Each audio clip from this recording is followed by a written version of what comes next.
I've been commercial fishing well over almost 50 years on the Nass and Skeena and on the entire coast of British Columbia. It's been a lifeline for me and my family and members of my community since I was a young child. Fishing has paid my way in society. The house I live in has come from salmon. It's been my bread and butter. Well, I've been a lifelong fisherman. I started fishing at a young age. I've been on the water all my life. I started fishing with my grandfather, Herbert Bryant, when I was 9 years old. I fished with him for 7 years, till I was 15. Then he got me my own boat to run when I was 16, still going to high school. And I've been running boats ever since. The first years when I first started were probably the best years of the fishing industry I've seen. But over those years, it's been going down from what it has been.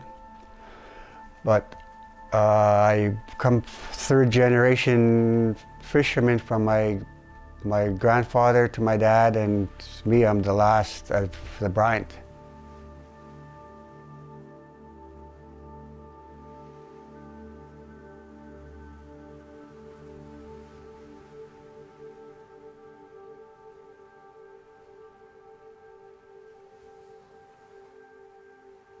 Growing up in Port Simpson, when I first started fishing in the early 70s, you could not tie your boat up in the boat dock down here. We counted at one time when I was 17, 18 years old, approximately 137 boats in our boat dock here. Today we have approximately 13 boats that could turn the key and say, I could go out fishing. The impact of the closure of the fishery here on the salmon here has been drastic.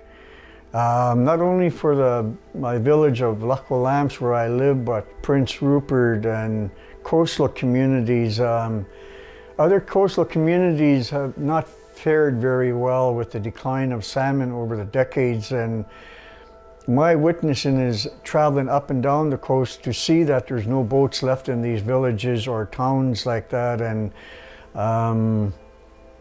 socially, it's a very dramatic thing where you can't uphold your values of how society sees you. Like you were once a viable man in that industry, and now you're just that guy sitting on the dock watching things unfold beyond your control. I'm just disgusted with what I see, what's going on here with our interception rate. I mean, right across that border, these guys are fishing 4 days a week. Last year, 4 days a week. I mean, while we're sitting tied up here. I mean, every year they're fishing 4 days a week, and we get a 16-hour opening. And a lot of our fish are getting caught up there. I mean, it gets so disgusting every year. You hear that, and we get fewer and fewer openings on this Nass River and the Skeena. And then the last 2 years we haven't had an opening. So I mean, it's devastating for this community here, for me, myself, for us as fishermen here. We don't know what's going to happen for this coming year.